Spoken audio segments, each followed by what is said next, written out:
Movement. They got their start 6 years ago in June of 2013. A brand started by two college-age guys from Southern California, Kassan and Kramar LaPlante. With big dreams of success, they saw their opportunity in an industry selling tradition and craftsmanship that was struggling to reach the next generation of consumers. But with no money and just a few samples in hand, they turned to crowdfunding on Indiegogo. $300,000 later, Movement was off, riding on the back of cheap and trendy-looking products. They made themselves known by selling millions of watches with the help of targeted ads, influencer marketing, and making big claims such as cutting out the middleman and disrupting an industry.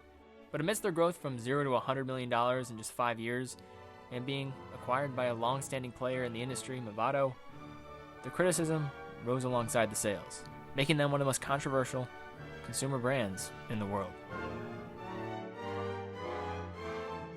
I have reasons why I hate MVMT or movement watches. And to call these luxury is just a joke. They're nothing. They're just fucking cheap Chinese bullshit. My name is Teddy Baldassarre, and as a watch enthusiast, I've had a front row seat to the takeover fashion watch brands like Movement have had on the watch industry. While they've acquired millions of customers, the hundreds of negative YouTube reviews made me curious. So much so that last year I sent an email to Movement to see if they would be open to addressing the criticism of the brand. To my surprise, they said yes.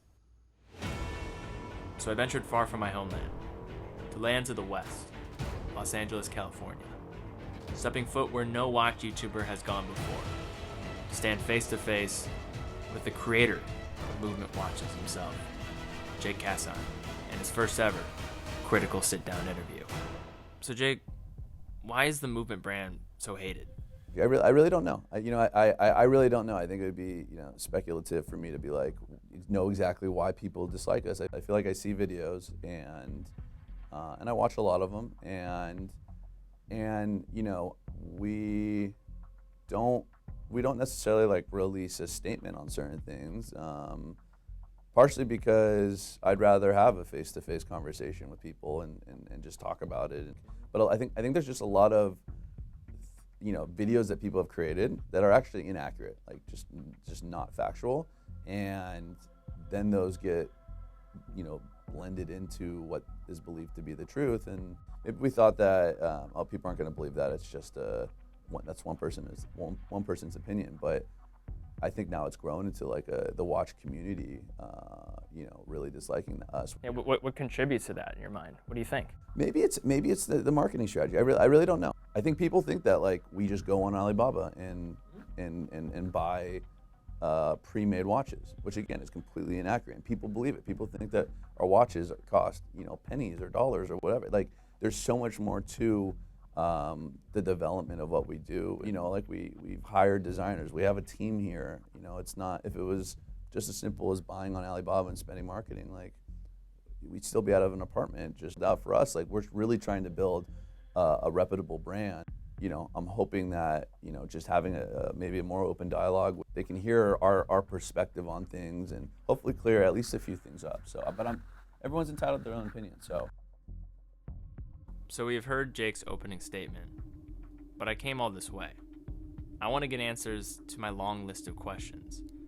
In my analysis, I believe there are three primary reasons why people hate Movement watches. 1, how and where the watches are produced.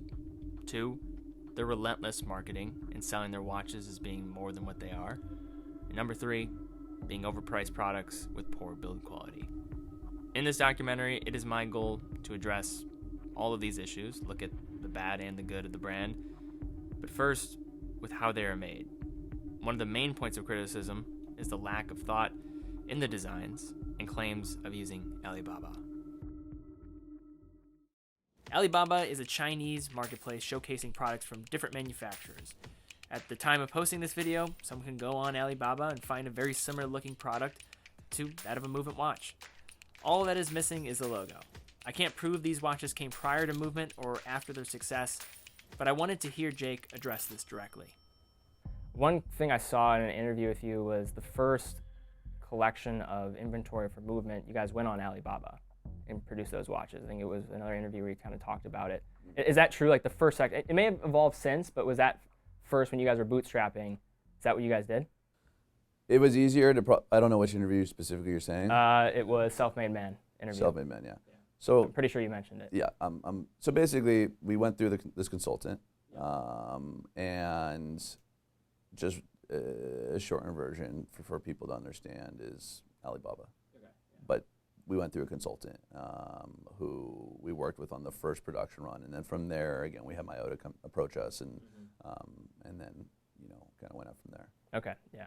I just saw that. I just wanted to... It's one of those things where also like Self-Made Man was a very entrepreneurial podcast. For sure, they want to hear the hustle. Yeah, but, so just to be transparent, because that's going to be the question that 100%. People want to hear. I think, listen, I think as one of the things that I want to do in my position now is like inspire other people to go and like build businesses and like just telling my story.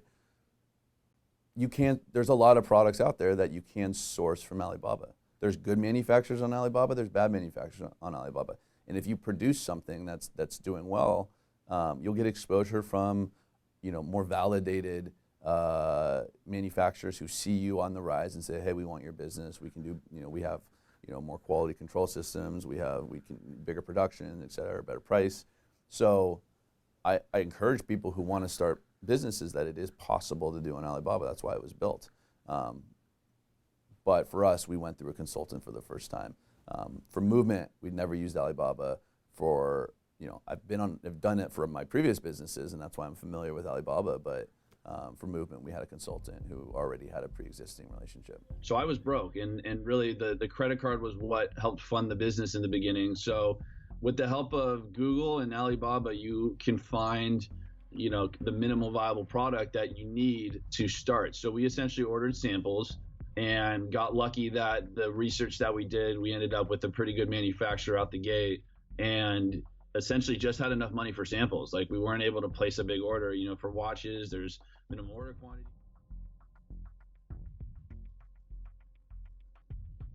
Like I know when you first started, you did use Alibaba. You mentioned that.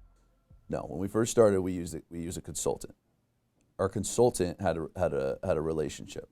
To your point, you said that you saw it in a previous interview. Yeah, and that was simply for the, that was simply just for the ease of explaining it on a podcast, because I was talking to an entrepreneur group of people who are looking to start businesses, and a consultant is a little more vague on how to maybe find a consultant, but.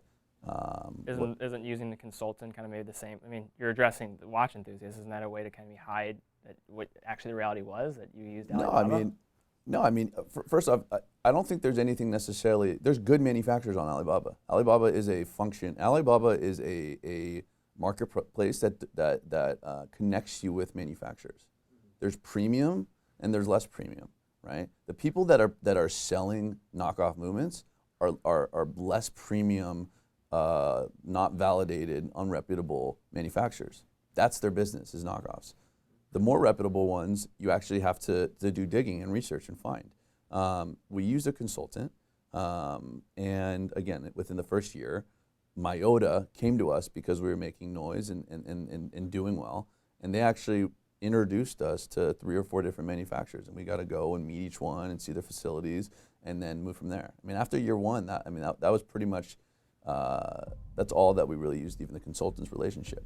So I have to admit, I was a little bit annoyed that Jake would even try to evade this use of Alibaba.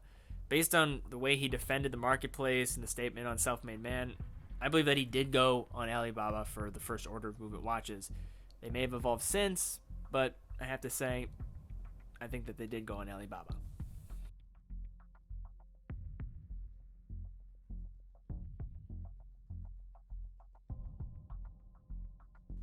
There's nothing wrong with Ben Arthur. You ask Ben Arthur what's wrong with us. Well, I guess we'll find out. We'll find out right now. We'll find out right now.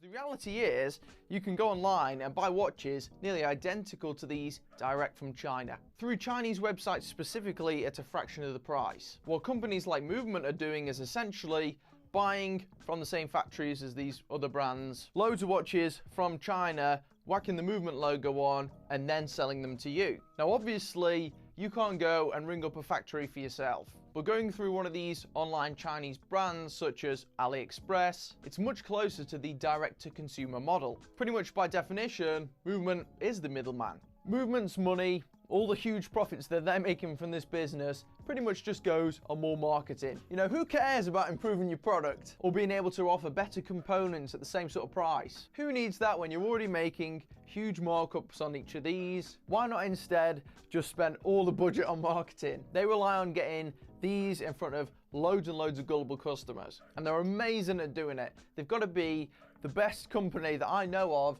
at social media marketing. And one of their tactics involved with this is just to buy out gullible influencers, offering them money that they can't refuse to promote these products and pretend that they're something that they're not. You can pause it. I think the real point in that I think we want to address is more of where it's produced and kind of the tactics about how you position them. So if I was somebody right now, I wanted to make some Teddy watches.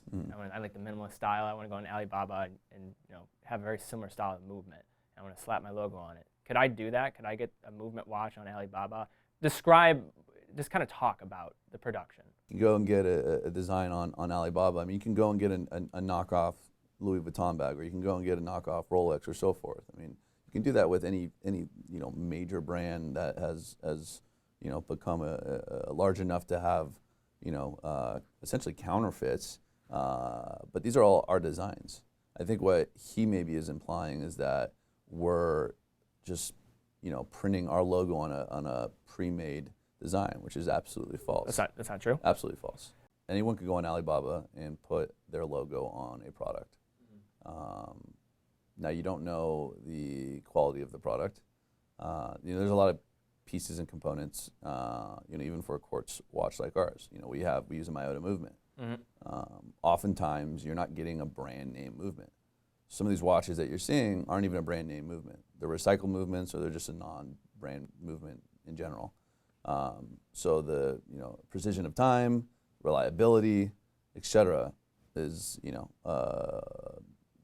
it's not a brand name. So it's that. I think in terms of the stainless steel and quality there, we use a 316 low carbon grade stainless steel for our watches.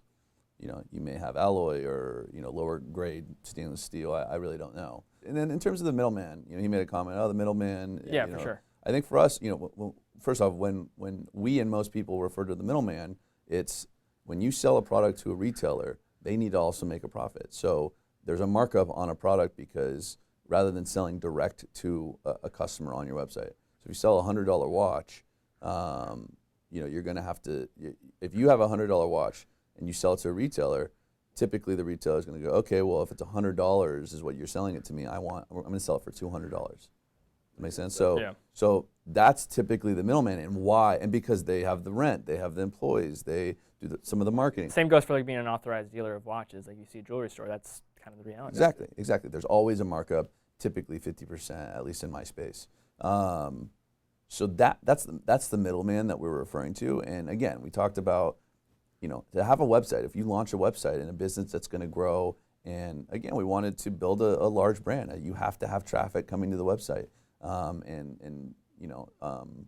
so some of the profit we give away is to get customers to the website to see the product. Otherwise, the brand's just not going to grow. You're going to have a very stagnant, smaller brand, which is great, but we wanted to have a brand that was at a larger scale, and that's just been our business model.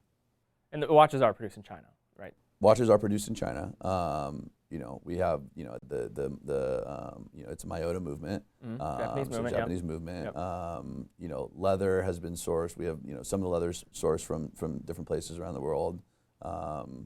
But yeah, for the most part, it's all assembled and made in China. The next point of emphasis, the marketing. It is no secret that Movement is a great marketing company. Their ads are nearly impossible to avoid. The retargeting, display ads, and perhaps the most controversial, influencer ads. They've invested millions of dollars into the marketing of their products. Amongst their many influencers, we've heard many of the same talking points. Claims of affordable luxury, incredible value, and a shorter list comparing them to luxury brands like Rolex. From my perspective, my Movement is hated by so many people is the marketing. You guys pushing products relentlessly, and somebody's business-minded. I mean, I get it. But do you think that how you guys have marketed your products in any way have been inauthentic? Saying the premium quality products, where you get it. Has there been any point where there's been kind of misconstruing of information or spreading information, or maybe going too aggressive when it comes to it?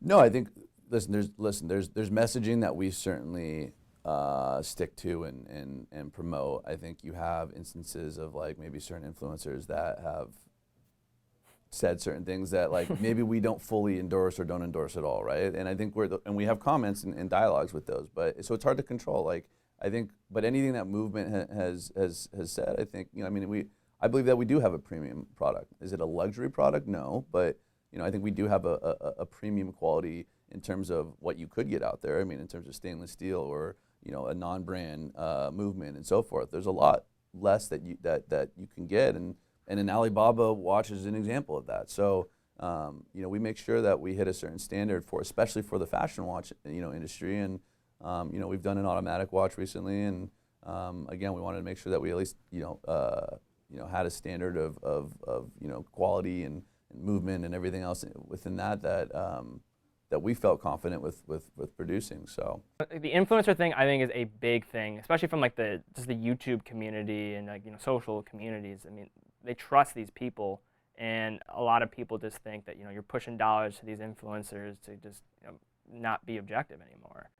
What does that relationship look like? How is that structured? Is it like a monthly over a few months? You guys have X amount of videos you create or post.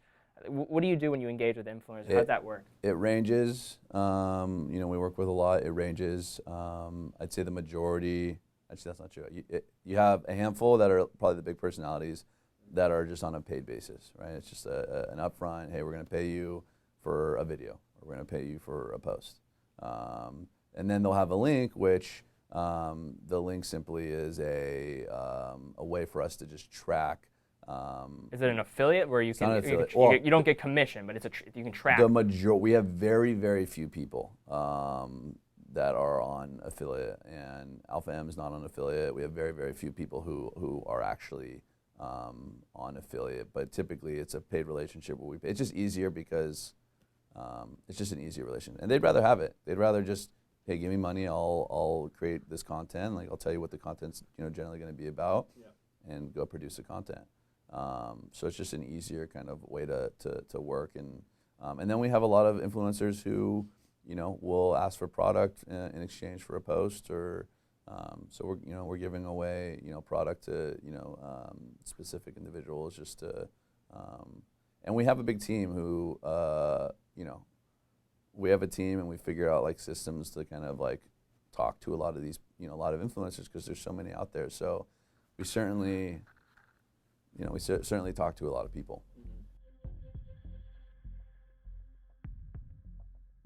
How dare you, Alpha, compare movement to the god of watches, Rolex, in the same video? Just chill, bro. Before you give this video a thumbs down, why don't you stop, take a deep breath, and give it a thumbs up? Did it work? Did you do it? Anyway, guys, today I am talking about movement. I'm also talking about Rolex in the same video, because I have 5 reasons why, in my opinion, movement watches are better than Rolex. As you know, I refer to myself as a huge watch slut. I'm a slut. I can't help myself. When it comes to sexy watches, I'm a slut. This is the opposite of watch snob. Slut will bang anything, right? Doesn't matter. You're like, whatever. I think you're hot, I'm gonna do it. A snob will not. See, it's making sense. I'm a slut. I am a watch slut. I'll bang, aka wear, any watch that I think is super sexy and sick.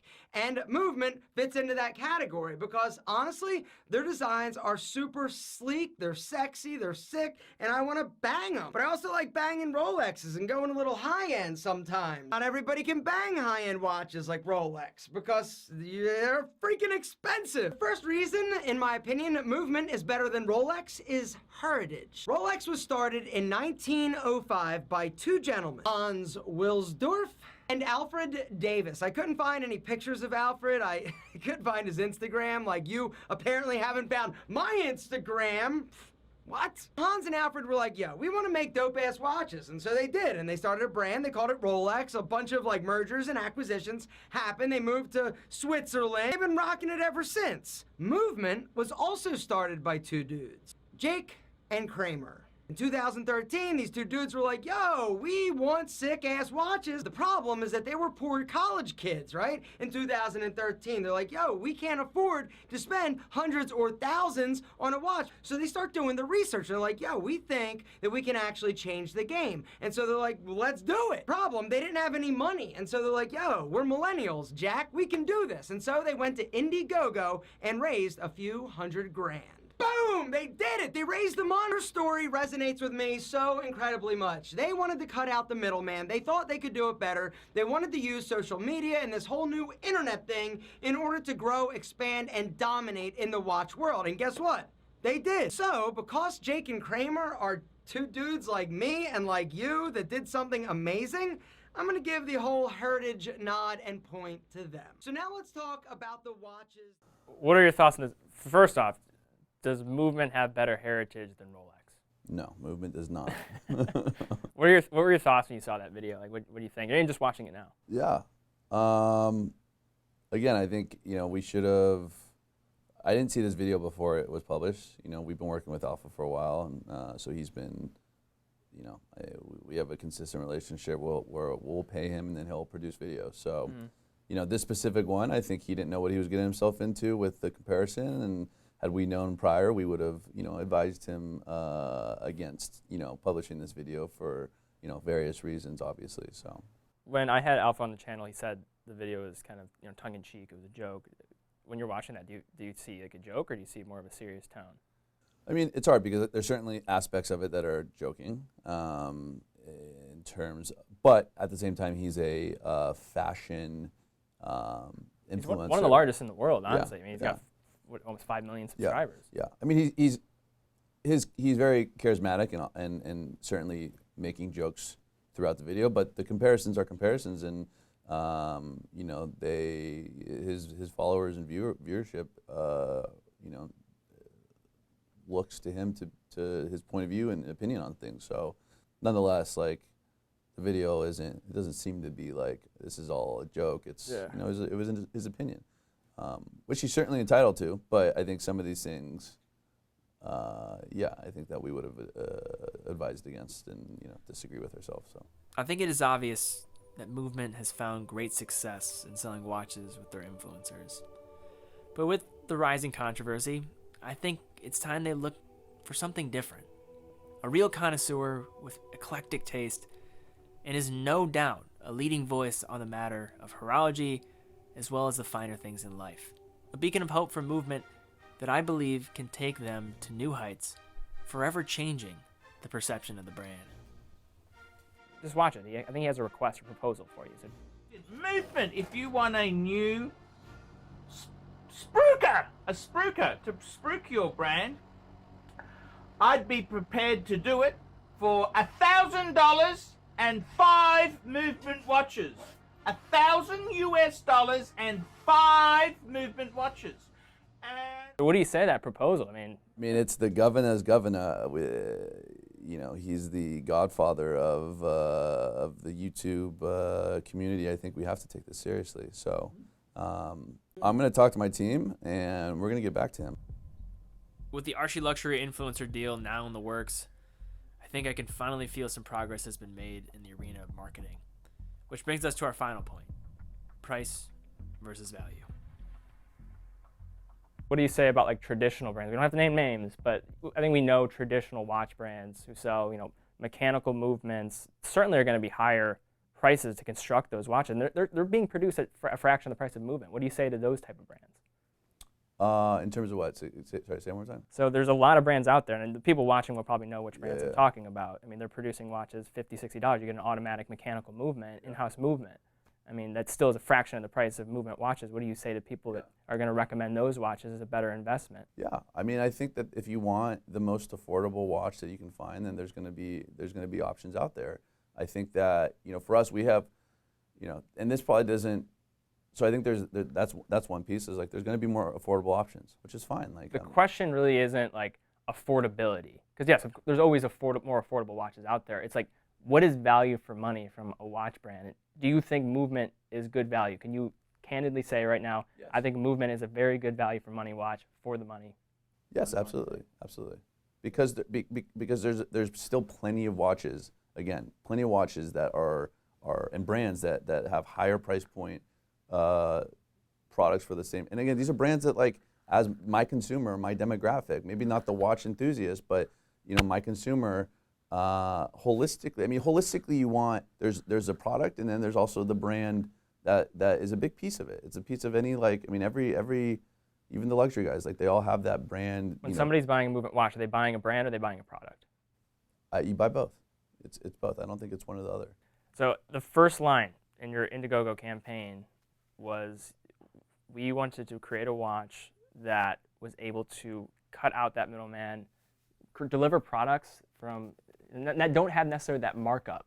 You know, you wanted to go straight directly to the consumer and just sell product for what it's worth. Do you think what you've tried to do with Movement watches, creating a product that was fair priced, and the brands that you were calling out, do you think if you become the very thing that you were striving to take down with Movement now that where you are currently? No, because I think for us, there was, again, like, you know, when we launched, there were brands that were selling watches for $300 to $500 that have the same quality components that we have currently today. Now, I'm not saying that, and there was a lot of fashion watches in that space. And you're speaking of fashion watches. Fashion watches, yeah. So, and that was the you know, again, we didn't launch with an automatic watch. We were thinking of a brand and an aesthetic of a design that we wanted. I think, you know, in terms of price point, like, we're still in the same, you know, same ballpark of where we started.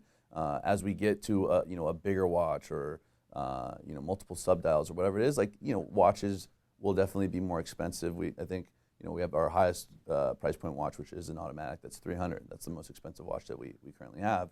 But no, I don't think that, you still look out on the market, and I'm not going to say specific brands, but there's brands that are significantly more expensive because they rely on this middleman, because that's their model. Jake was clearly more of a business guy. It's helped lead to their success. But in the arena of products, he didn't really know that much. So I needed to head down the hall. So I followed Jake to speak to a man that, with his own hands, is directly responsible for designing the watches at Movement. President of Product Development and Design. So Okay. I'll take you through kind of, you know, how everything's made, kind of design process, take you to the showroom, show off Cool. some of the goodies. So Sweet. Can't wait. Feel free to. All right, Thomas, so thanks for just allowing us to kind of dig a little bit deeper into the watches here. So I think a question a lot of people have is, you know, how are Movement watches made? Definitely. So I work really closely with Jake Kramer and the marketing team, and just we'll have an idea. Someone will have an idea. We'll see something that's like exciting or interesting, or identify opportunity in the market, like a trend or like in our line. Like, And what's your background? I mean, is watches something new? Are you designing other things? in the company, I've been in the industry for over 15 years. Have broke my teeth at like a lot of the big guys like Fossil, Movado, Okay. Nixon, another company called Electric. Can you like talk through each? All right, so somebody sends you Sure. an idea. Yep. So what are you doing Sure. internally? Like go through each step of the process, like how it goes into market. Sure. So first is I'll build like a mood board and a brief. Uh-huh. And that's Do you have an kind of- example of that? Is there Sure. anywhere around here? So this is kind of like a mood board, and this is kind of our guy. This is like from our Instagram feed, and this is some like beautiful kind of like California architecture. It's probably like on Palm Springs or something. Some like beautiful interior lighting, and then like, you know, cars. We take a lot of inspiration from cars. Kramer's a big car nut, so he's always like got some great touch points on that.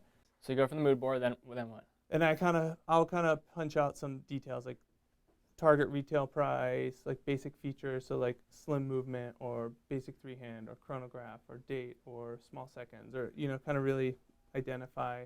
Can you talk about like sourcing movements and like what do you look for, like from maybe your buyer's perspective and like, you know, your experience in the industry? What are you looking for, and like Sure. what type of movements do you look at? Yeah, we work predominantly with Miyota and Seiko, and, you know, source Japanese, all Japanese movements. Like, we don't really. So you have get in too your far watches off. right now you have Miyota, and then you also have you Seiko movements as well, or is it just? We're looking at some options, Okay. but currently the entire line is Miyota. Okay. All right. So you get the mood board. Then you start moving into components. Ideal price point. Where do you go from there? Sure. Then that's the fun part. We start sketching. So just kind of scribble out like some thumbnails and quick thoughts, and then kind of start refining and pulling together like threads, and then we'll pin them up like this or put them on a table, and we'll get people in and kind of like start getting feedback, and that's where like things, you know, people kind of like respond to, and some things will work and some things won't, and then we'll take it into 2D and really tighten it up here, and again just kind of like blow out a bunch of different ideas and try to build kind of some stories. And folks do. I love vintage watches too, so I'm always like digging through troves and like trying to find like cool old like one-off. Do you have a favorite vintage watch? I'm a Genta fan. Oh, Jared Genta? Oh. Yeah, he's like my Respect. People are gonna respect that. There we go. I have his book out there. Okay. And then are most of are you dealing with one manufacturer? Are you, I mean, for the different parts, is it through one place, or is it multiple different parts you're sourcing? You know, say like the crystal, the steel, the cases, and Sure. you know, the hands. Great question. I would probably lose my mind if I had to chase all those sub-suppliers. So we'll work with a finished goods watch supplier, and we go to them with the ask, and we rely on them to help source out the bracelet, the dial. So who are these people? I mean, there's probably a lot of people watching that have no idea what you're talking about. What is that? So it's called a finished good watch supplier or complete watch supplier, and they essentially act as it's like a restaurant. They're the restaurant. They're not the grocery store. They're not like the gardener. Like when you go to a restaurant, and you order a burger. They're not you know, raising the cows, growing the lettuce, making the cheese, all that. They're going to the separate markets and getting all those components or pieces. And positioning them so people like you can just go contact them. Right. And so, and that's the way a lot of the industry works, is where there'll be these key finished goods suppliers where you go and you say, okay, I want the cheeseburger. And then they're like, cool, we'll get you a cheeseburger, cooked, ready to order, and here's what it's going to cost you. And then they deliver on that. And so when the prototype comes. I love cheeseburgers. And this is the final product. Yep, this just launched 2 weeks ago. So it's called the Odyssey. I'm trying to think if there's any other like key features. So with all the movement watches on the table, the only question left to ask, are they quality? For what I care about in watches, no.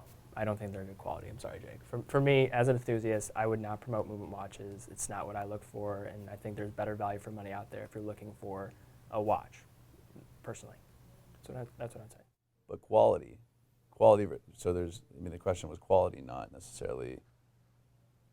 I know your point on like you can go find a more affordable watch, which again we're not disputing that we're not going to say that we're the most affordable watch out there, but is a Miyota movement a quality movement?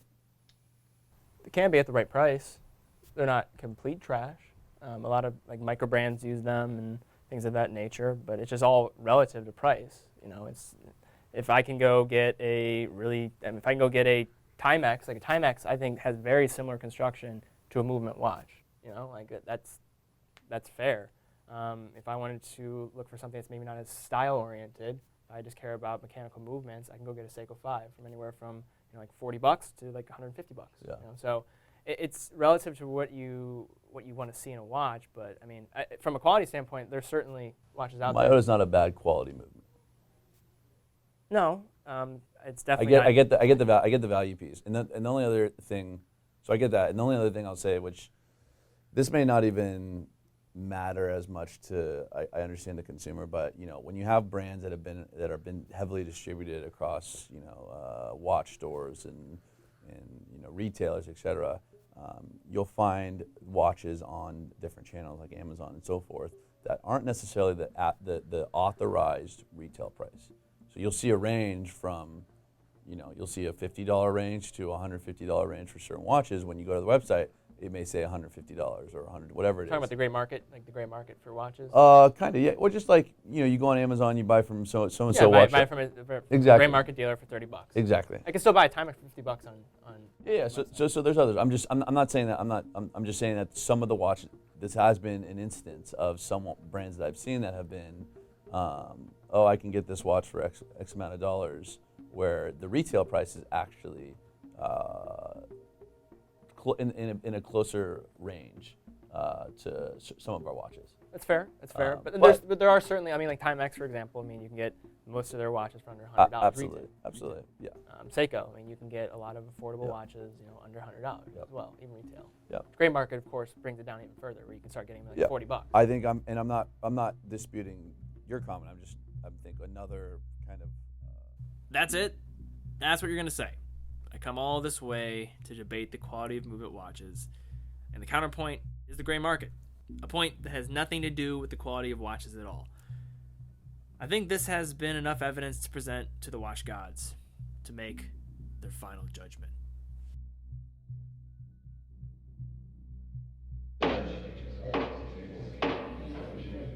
Order in the court. All rise. Judge Wilsdorf presiding. So with the power vested in me by the United States government and the watch community, our defendant, Jake Kassan, being charged for counts of producing cheap Chinese watches, the jury has spoken, and you have been found guilty as charged. Order! Order in the court. For the sentencing, you will be sentenced to life in prison. And during your times behind bars, you will be wearing a Seiko 5 on the wrist for the rest of your days. With this, court is adjourned.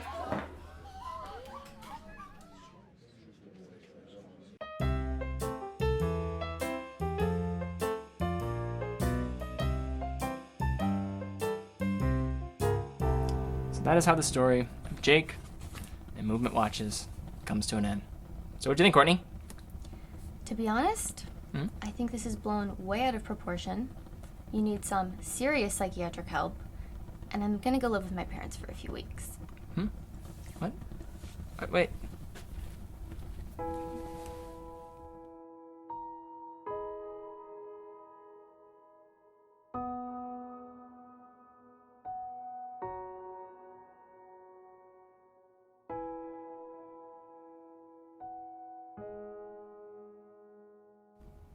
So, here we are, in front of this beautiful fireplace. My girlfriend may or may not have left me. I might have to deal with that. But why are we here?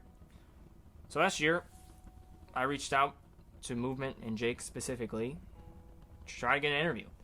I positioned it as a critical interview. It wasn't going to be anything that was going to be a softball or anything that was going to be endorsing Movement watches. I made that very clear.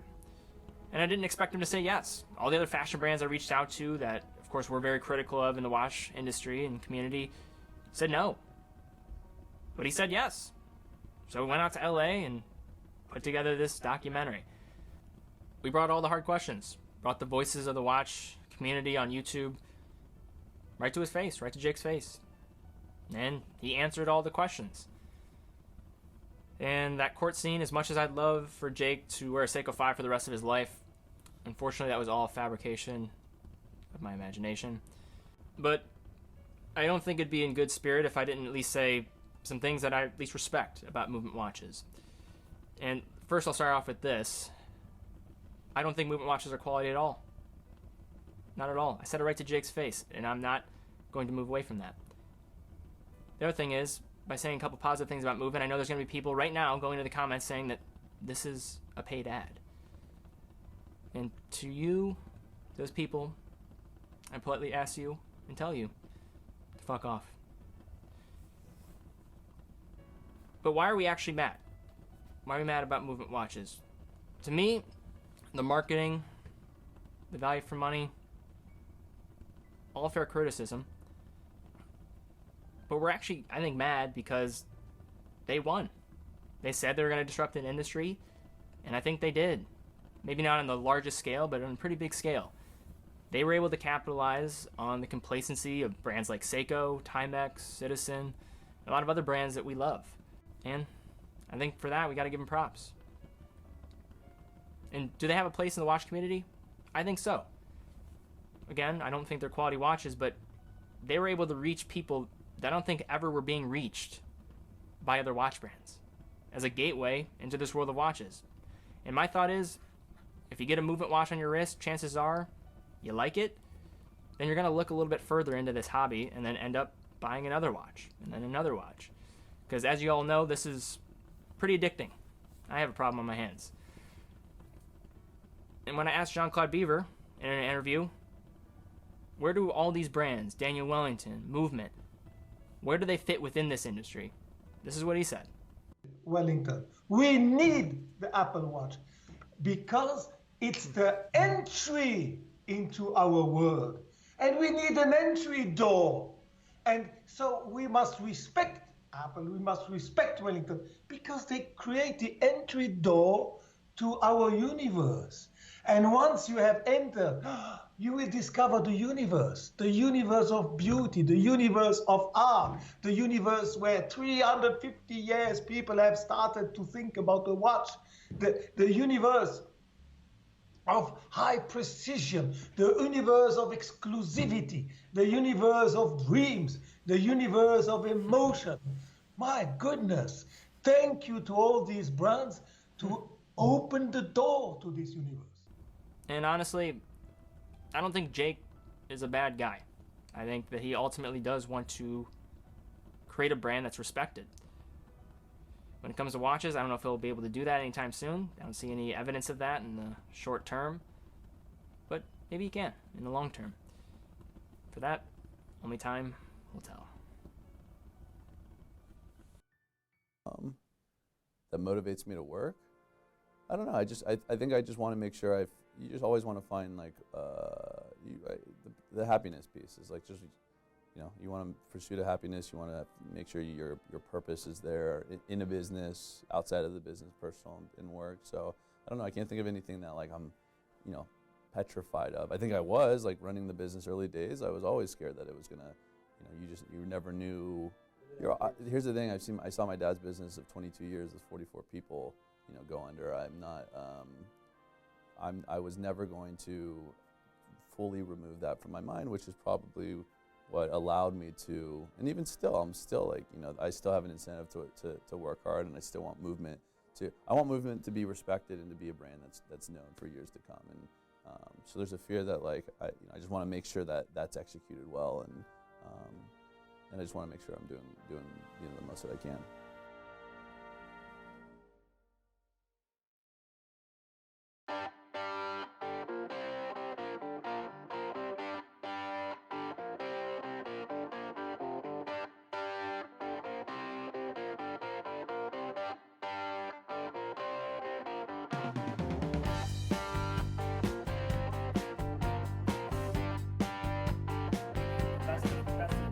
You gotta shoot 10? 10? Okay.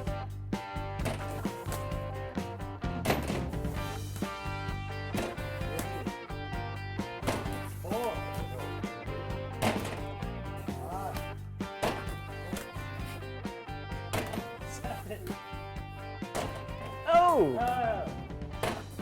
8. You have one of these? Nope. I hoop, Jake. You're home. I don't want to get punked right now, man. Here we go. Ready? Sorry to do it to you. Sorry to do it to you. Sorry to do it to you. 2. 3. Okay, all right. 4. 5. All right. 6. He's got it. 7. Ooh. 8. To tie? To tie? 9. All right. That's fine. I think, all right. It's respectable. That's respectable. Wow. Keep it at that. He's good at tie. All right. Start off a little red. If you guys want a shot or some champagne or anything, we got that over there. Gift. This is 3D printed, and it actually works too. So there's like a motor somewhere. I think it's telling time right now. Can you put that on, Teddy? Still still smaller than most Invictas, honestly. It's just. Put in the part about like their automatic release. How they have that upcoming automatic that's supposed to be really good. Why? Well, I'm just saying, like, you know, They don't. They don't have a good automatic coming out. Well, I just bought a few. And it was I got it, and they're actually pretty good. I feel like you should put those in. What about automatics? They're trash. I looked at them. To be honest, dude, they actually look pretty good. I mean, they look okay, but I mean, are you gonna tell me that they're good value for money? I mean, I don't, dude. To be honest, I've been working for this show for a little bit, and the fact of the matter, I don't really care about what's kind of inside value for the money. I mean, it's more about looking. I mean, the watches look pretty cool. You know what I mean? Why did I hire you? Why did I hire you? You're just a videographer. Why? Why did I hire you? Why? I mean, I'm really good, obviously, but I just think that a lot. You're not really even that good. You're like the movement watches of videographers. Okay, that's fine, but I just think that. Dude, just take your stuff. Just take your stuff and. Movement. Then you're clearly in the wrong place. Just take your stuff and go. Just take your stuff and go. I mean, I'm done with. Pay my invoice. No, I don't need to pay your invoice. It's been voided. You're done. Goodbye. Goodbye. I mean, Goodbye. Just because I like movement watches. Yes. Just Yep. I think they're quality. That's a sin I can never. I mean, you're never seriously do a it. psycho. No. Like, to be honest, this whole time I've been working for you, you're crazy. You've got like well, all right. 80 watches. Go ahead and have fun All you with do your is movement talk about watches. Go have fun with your movement watches. I'm so crazy. You don't need me then. Clients are actually Yeah. insane. They don't sit and talk about watches All all right. day. You know what? Then go have fun with them. I'm gonna have fun with my watches. Haha. I'm having fun. I have an iPhone. It tells me what time it is. What's the That's point of not what it's watches? about. I've said this so many times. Just leave. Just leave. I don't care. Leave. Guess what? Well, guess leave. what? I am When I was perfectly at happy with Movement- just this. When I was at Movement, I thought I should be working for them, and I might actually call. No, go ahead. Sell your soul. Go ahead. I don't even care anymore. You have an issue. I'm gonna use force. I'm gonna start using force. Now get out of here. Your girlfriend broke up with you.